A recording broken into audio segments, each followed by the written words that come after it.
중에 가장 미약하지 아니하니까 당신이 어찌하여 내게 이같이 말씀하시나까 합니다. 사울이 왕이 되는 이야기입니다. 그때는 이스라엘이 왕이 없었고 하나님의 세운 사사가 왕 역할을 했습니다. 다른 나라에는 왕이 있는데 이스라엘에는 왕이 없는 이유는 이스라엘은 하나님의 왕이시라. 모세와 여호수아 사사들은 하나님의 신하처럼 하나님의 종으로 이스라엘에서 역할을 했어요. 하나님의 종인데 이스라엘의 리더가 된 거예요. 왕은 아니죠. 왕정 제도가 되면 왕의 군사 생기고 왕궁도 있고 왕의 재산도 있고 근데 그런 게 없어요. 하나님의 왕이신 건 좋은데 뭐 일만 생기면 지파들 간에 알력이 심해지는 거라. 어느 지파가 더 잘나냐. 그 지파 간에 다툼도 많았고 다른 나라를 보니까 왕이 있어가지고 왕을 중심으로 딱 구심점이 돼가지고 나라의 일들을 효율적으로 해요. 근데 우리가 사사기에 그 기브아 사건을 봤는데 일 생기니까 다들 자기 소견대로 일 처리해. 다들 자기 소견대로 일 처리하니까 다들 자기가 옳다 하는데 다들 자기가 옳으면 어찌 됩니까? 배가 산으로 가죠. 그 나라가 발전이 없는 거야. 게다가 사무엘 전에 엘리 제사장, 그 엘리 제사장도 좀 사람이 희미했고 그 아들들은 그 성전에 제사를 욕먹였고 그 사무엘은 그래도 괜찮은 사람인데 그 사무엘의 아들들, 사무엘이 늙어 아들들을 사사로 세웠는데 이 아들들이 못됐단 말이야. 그러니 이제 이스라엘 백성들이 이제 이때라 이제 왕이 필요하다. 그래서 왕을 이제 요구한 겁니다. 하나님이 안 좋아하시죠. 왕이 없어서 나라에 구심점이 없어 약간 시끄러워도 그래도 하나님을 왕으로 삼기를 원하시죠. 왕을 요구하는 것보다. 근데 왕을 요구하니까 하나님은 안 좋아하시는데 여러분도 아시는 것처럼 우리가 우리 마음대로 해주세요 라고 억지적이면 하나님이 해주시죠. 뒷감당은 이제 우리가 해야 돼요. 그 이스라엘이 왕을 달라고 사무엘이 뭐라 하는데 듣기 싫고 왕을 달라고. 그래서 하나님은 그래 이스라엘이 원하는 대로 왕을 세우자 해서 이제 왕을 세우는 과정입니다. 그 앞에 1절에서 10절 내용도 그래요. 이제 과정이니까 앞에 10절까지 내용과 연결됩니다.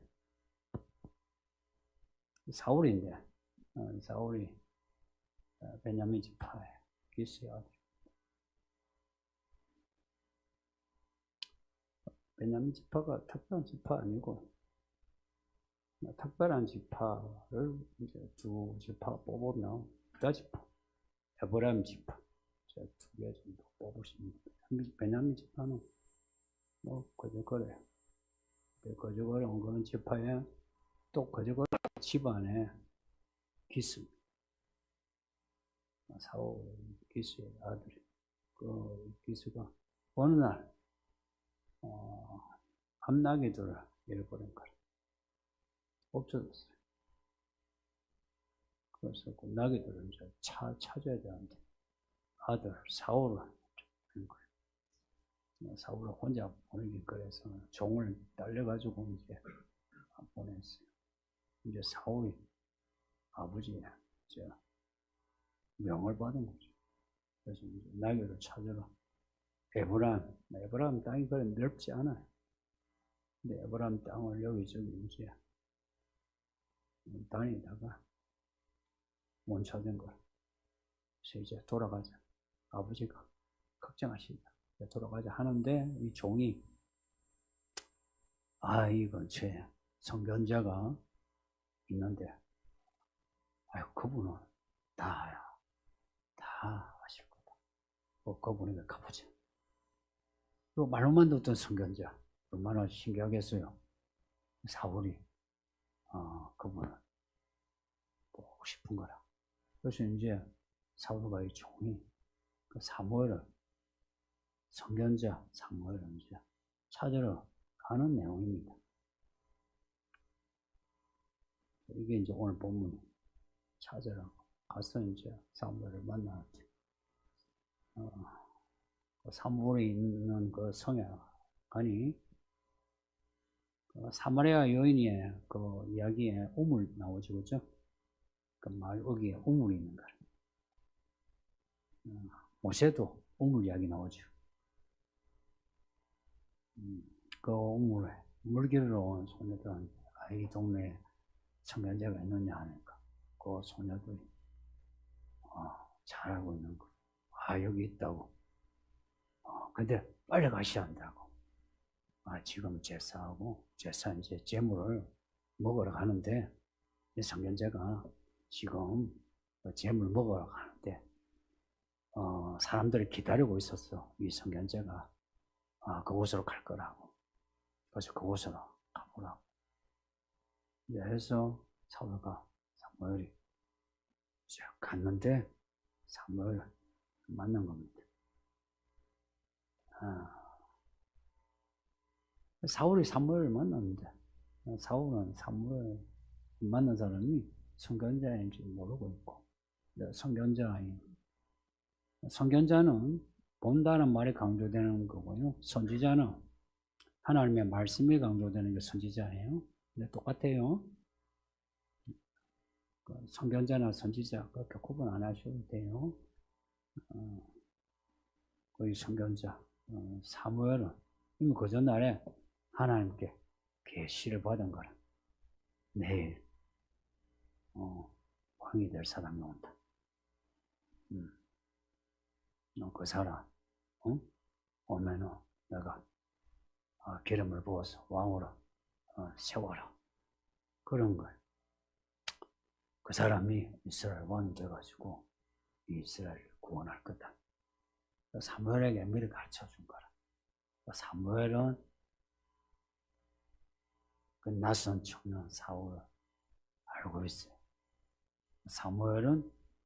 사울은 사무엘을 모르고 있고. 그러니까 요 이야기에서 알고 보니까 사울과 그 종이 사무엘을 찾으러 간 게 아니고 하나님이 사울을 사무엘에게 보내신 겁니다. 이게 인생의 비밀입니다. 우리가 뭐 한 것 같으나 하나님이 우리를 몰아가셔서 우리가 여기 있는 거 똑같아요. 그 아버지 기스가 암나귀 잃어버린 것도 암나귀 잃어버린 거 암나귀들이 뭐 놀다가 그냥 집을 나간 게 아니고 하나님이 암나귀들을 가출하게 하신 거예요. 해서 어디로 보냈냐? 사무엘에. 그렇게 해서 사울이 그 종하고 같이 사무엘에게 오도록 한 거예요. 똑같이 하나님이 우리도 하나님이 아시고 뭔가 일련의 상황을 만들어 가지고 우리가 이 교회에 온 겁니다. 신비죠. 네, 이런 그 구원의 신비가 뭐 거창한 것은 아닌데 하나님만이 할 수 있는 일이 우리의 일상에 들어오신 하나님, 하나님만이 우리 일상에서 우리를 몰아가실 수 있는 거지. 아무도 못해. 부모가 해주나요? 뭐 돈이 있고 힘이 있다 할 수 있나요? 못하는 거 아시죠? 하나님이 사울을 부르시려고 일련의 일들을 만들어 놓으신 거예요. 우리도 일련의 일들을 겪었어. 우리가 2024년 1월에 이렇게 서로 보고 있는 거예요. 사실 우리 잘 모르는 사람 아닙니까? 잘 모르다가 만나가지고 두 번, 세 번 만나가지고 이제 같이 한 교회 성도가 되고 또 이런 제 1년에 트러블도 겪으면서 마음 맞추고 믿음도 하나 되고 이런 거죠. 그러니까 모든 이 일들은 하나님이 하셨다, 하시고 있다, 하실 거다. 그 하나님을 신뢰하는 겁니다. 그러면은 내가 왜 여기 있지? 내가 왜 이런 상황일까? 의심과 의구심, 불안, 두려움, 불평보다는 역시 하나님이시오. 역시 임마누엘이시오. 여기 계시오. 그래. 막막하지만 답답하지만 하나님 나를 버리시겠나? 인도하시지. 하는 안도감이 생기죠. 이게 진짜 평안입니다. 뭐 아시는 것처럼 돈 많아가지고 평안한 거는 그냥 모래 위에 성을 쌓는 거랑 같죠. 하나님이 사울을 이렇게 부르신 이유도 말씀해요. 그에게 기름을 부어 이스라엘의 지도자가 되게 하기 위해서. 하나님이 그 한 사람을 세우는데 하나님이 최선을 다하십니다. 하늘에 계신 하나님이니까 뭐 천사 하나, 야 그거 한번 네가 몰아가서 뭐 사무엘에게 한번 보내봐라. 아니고 우리를 n분의 1로 여기지 않고 하나님은 진심을 다하고 힘을 다해서 우리를 몰아가시는 거예요. 그래서 이스라엘의 지도자가 되게 합니다. 그 이스라엘의 왕을 세워달라 할 때 하나님이 기분 나쁘잖아요. 그러면 뭐 허접한 사람 세워가지고 그래 한번 고생해봐라. 우리 같으면 그러죠, 그죠? 하나님 안 그러세요. 우리가 억지를 부려서 뭔가 할 때라도 하나님은 최선을 다하십니다. 정말 대단한 하나님이에요. 정말 대단한 하나님. 그 심정은 우리가 헤아릴 수가 없어요. 그래서 좀 이해 안 되어도 그냥 하나님에 대한 신뢰 가지고 믿음으로 사는 거예요.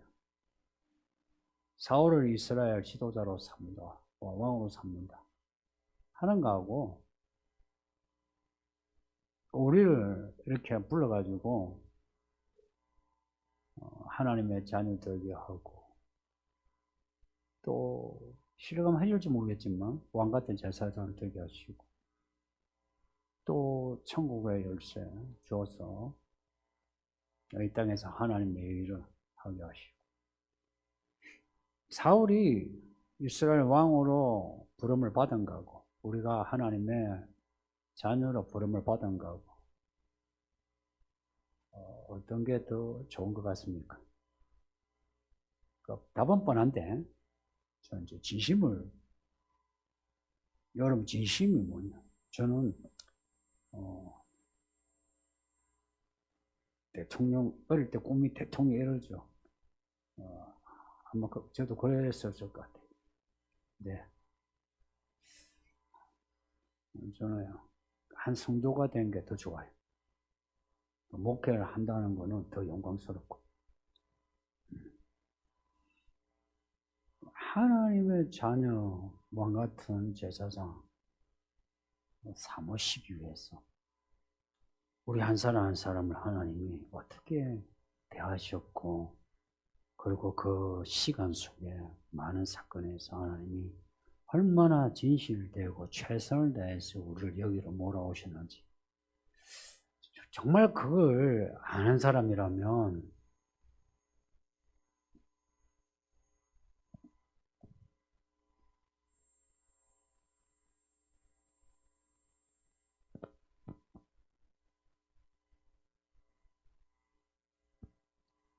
참 우리가 못됐는데, 그걸 아는데도 그렇게 착해지지 않아요? 아는데 이런 우리가 사실 수도 없이 배신 때리고 돈 때문에 믿음 팔아먹고 수도 없이 해왔거든. 그럼에도 우리를 포기하지 않으시고 끊임없이, 사실은 죄를 생각하면 내칠 것 같은데 또 기도 한번 들어주시오.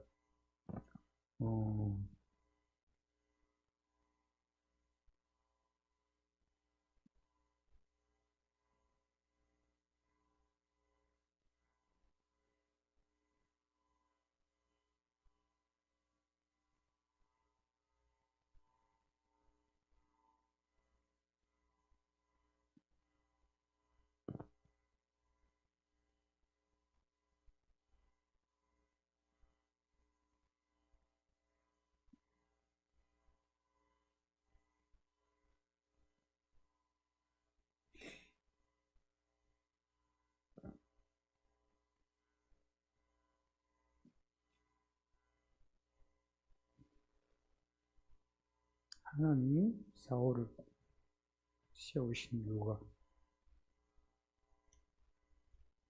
이스라엘은 왕을 피우고 하나님을 제껴놓고 왕을 달라 했어요.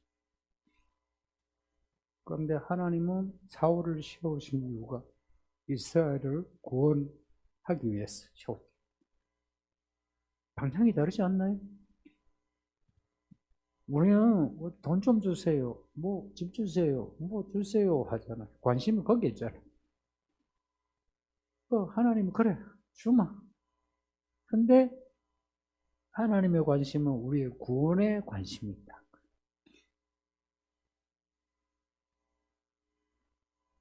실제 나중에 10장, 11장 이를 보면 사울이 이스라엘을 구원해.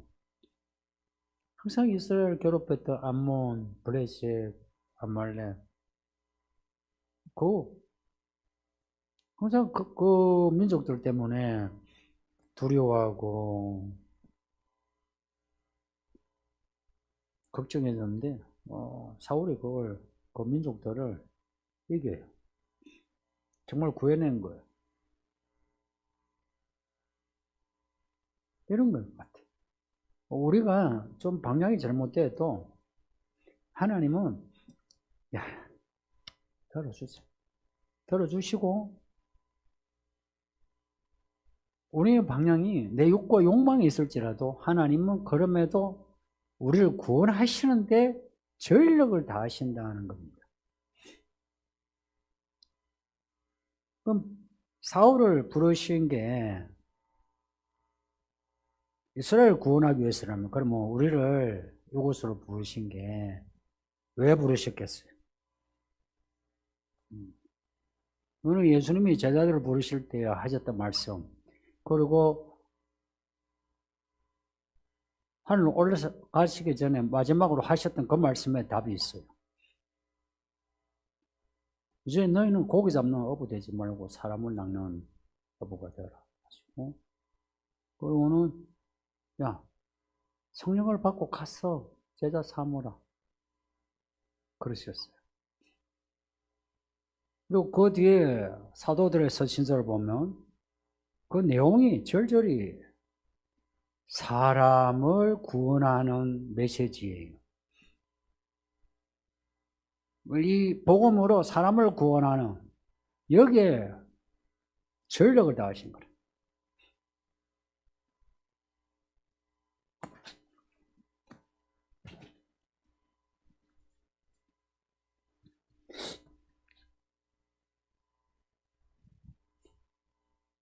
그 외에 다른 이유, 여러분 한번 성경에서 찾아보세요. 교회가 할 일을 찾을 때 사람을 부르는, 사람 구원을 하는 거 왜 다른 목적이 있는지, 그 일들을, 많은 일들을 할 수 있어요. 근데 그 목적은 동일하다 이야기입니다. 일이 많다고 해서 그 목표, 목적이 다양하지가 않고 무슨 일을 하든지 다 구원이에요, 구원. 사울은 이스라엘 구원해내는, 지금 우리는 저 세상에 지옥에 떨어지는 저 영혼들을 구원하는, 같은 부르심이에요. 이제 드디어 사울이 사울을 만납니다.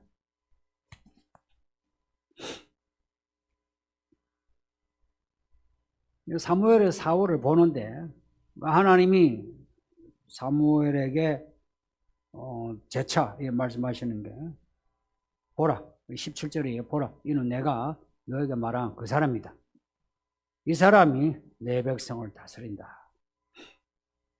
그러나 사울은 앞에 있는 사람이 선견자 사무엘인지 모른다는 거예요. 그래서 사무엘 보고 하는 말이, 혹시 선견자의 집을 알면 좀 가르쳐 달라고.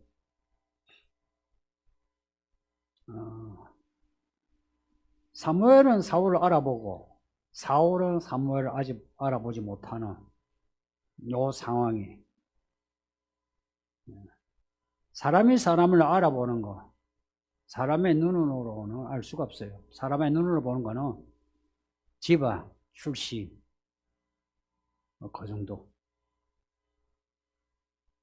그러나 사람의 그 일을 아는 거는, 그러니까 사람의 미래를 아는 거는 하나님밖에 없습니다. 그래서 사람을 얻는다 할 때 이게요, 뭐 돈으로 되고 내가 내 수고로 될 것 같으면 내가 하면 되죠. 내 힘으로 되죠. 근데 사람이 사람을 아는 데서부터 사람이 사람을 구원으로 인도하는 데는 전적으로 하나님의 지혜와 지식, 능력이 아니면은 할 수가 없어요. 왜 교회에 많은 사람이 교회 다니고 교회에 직분을 받았잖아요. 근데 왜 사람을 얻는 일이 이 시대에 이렇게 희귀한지, 사람을 얻는 일이 왜 희귀한지, 왜 그런가? 뭐 열심히 없어서는 아닌 것 같아요. 돈을 안 쓴 것도 아니고요. 그렇다고 또 말씀, 기도 나름은 또 해요. 안 한다면 섭섭하잖아요. 말씀과 기도 해요. 뭐가 없냐? 하나님의 이 성경에 대한 지식 말고 하나님이 내게 하시는 말씀이 없는 거예요. 사무엘에게는 이 사람이다 하는 거예요. 우리가 하나님의 이야기를 살 때에는 그 살아계신 하나님이 우리에게 말씀을 하시는 거예요. 그때. 그 말씀이 이제 우리에게는 계시의 말씀이라. 성령이 우리로 하여금 인도하시고 생각나게 하시오. 깨닫게 하신 거라. 그래서 이 길이냐 저 길이냐 할 때에 그 길을 찾게 되는 거라. 하나님이 정하신 그 길을. 이 사람이냐 저 사람이냐 할 때도 그 사람을 찾게 되는 거라. 그 정관사들을 붙여서 하나님의 그 일, 그때 사람의 힘으로 알 수 없어요. 하나님이 말씀하셔야 하는 거라. 근데 하나님이 누구에게 말씀해요? 사울은 아직 믿음이 없어요. 사무엘은 하나님의 사람으로 평생을 살아온 사람이라, 자신을 바친 사람이라. 하나님은 자신을 바친 사람에게만 말씀을 가르쳐줘요.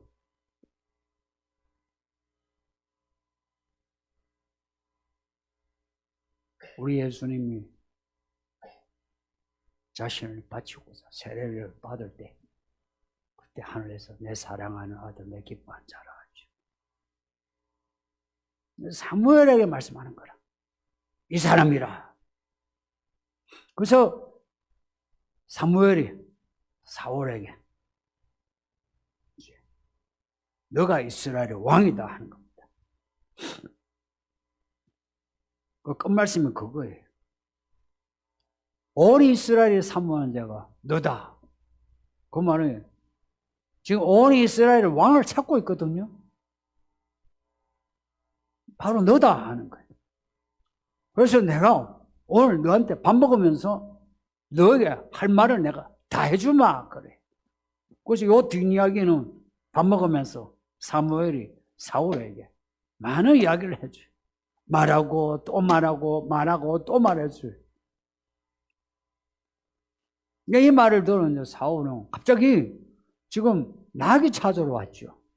낙이 찾으러 왔는데 온 나라가 우리를 보는 이 선견자 사무엘이 자기를 이스라엘의 지도자로 삼고 나를 통해서 이스라엘을 구원하신다 이런 말씀을 들으니까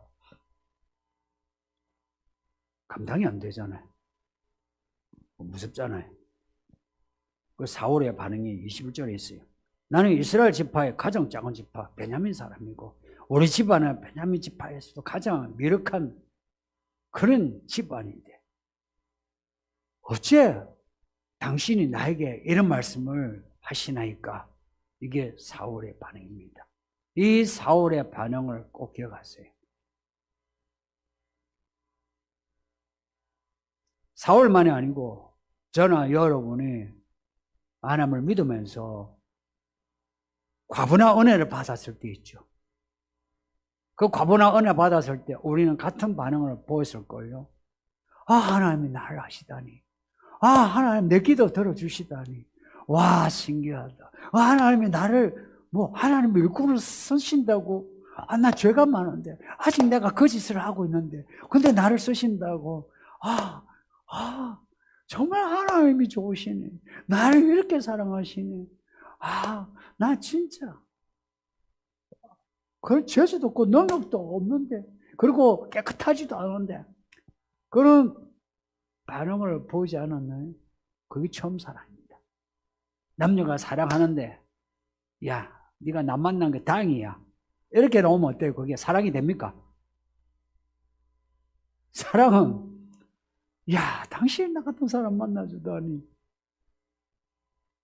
하나님을 사랑한다. 그 처음 사랑은 그 커서 하나님이 나를 사랑하신다. 와, 이 과분함.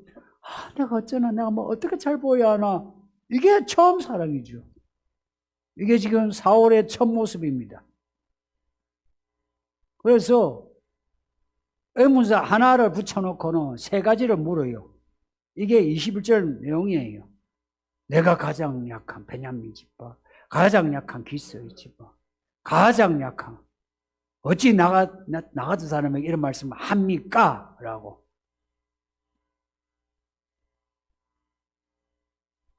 이 질문은 의구심이 아니죠. 의문이 아니죠. 감당하지 못하는 은혜에 대한 반응이죠. 근데 나중에 사울이 왕이 되고 후에 전쟁에서 이기고 그냥 백성들이 전부 사울 확 이래요. 그러자 사울이 달라지는 겁니다. 그 처음에 이 겸손함 그리고 하나님께 잘 보이려고 하는 이 열정, 순종 이게 사라지고 사울이 달라져요. 사울이 달라지는 것처럼 우리도 자꾸 달라지고 있어요. 성도님, 한 번씩은 저를 제가 생각할 때 저도 달라지고 있는 모습을 보게 돼요. 뭔가 있잖아요. 더 잘하고 세련되고 맞아요. 전부 다 그런 것이 더 많을지라도 에베소 교회에 주신 말씀 생각해 보세요. 처음 사랑을 잃었다.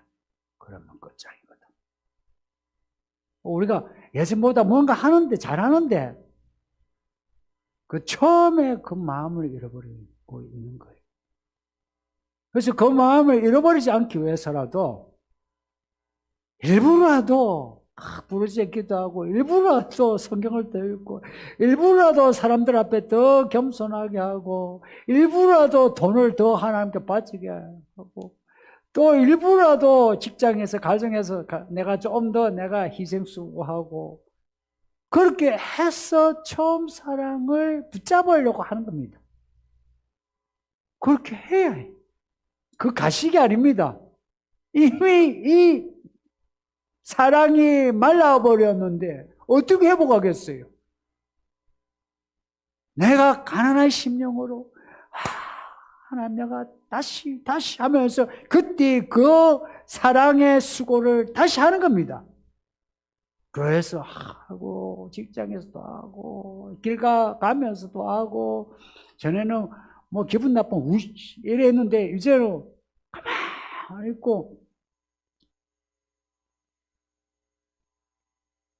뒤에 보시면 하나님은 사울에 대한 마음이 하나도 안 변해요. 하나님은 가룟 유다에 대한 마음이 하나도 안 변해요. 하나님은 우리에 대한 마음이 하나도 안 변하는데 우리는 나이 들수록 자꾸 변하고 있어요. 교회 연수가 오래될수록 자꾸 달라지고 있어요. 안 좋게 달라지고 있어요. 그런데 겉으로는 더 나아지고 있어요.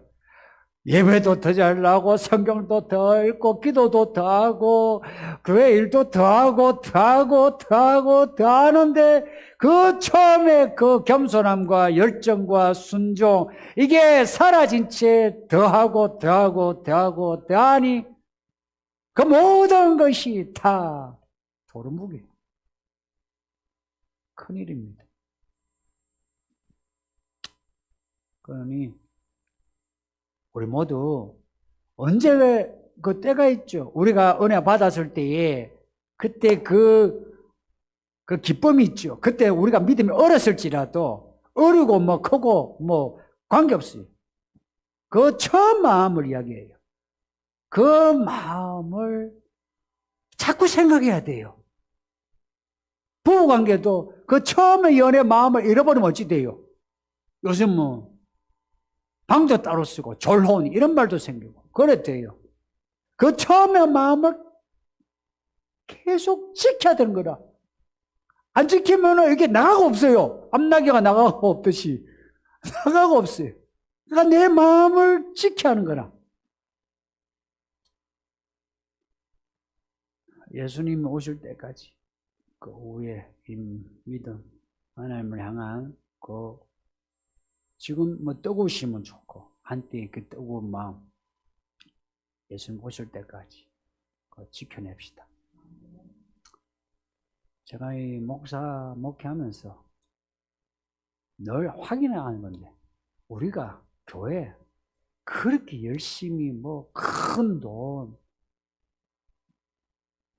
그거 하는 것보다 하나님을 따뜻하게 좀 이렇게 감흥을 느끼면서 감사하고 기도하고 찬송하고 또 사람 만날 때 하나님이 나를 이렇게 사랑하셨는데 나도 잘 돼야지 이것을 더 좋아하십니다. 예수님 오실 때까지 이 태도 지켜냅시다. 말씀 생각하면서 기도합시다. 말씀 생각하면서 다 같이 기도하겠습니다. 아버지 하나님 감사합니다. 정말 감사합니다. 이 금요일 밤에 우리를 그냥 안 두시고 모라 여기로 오게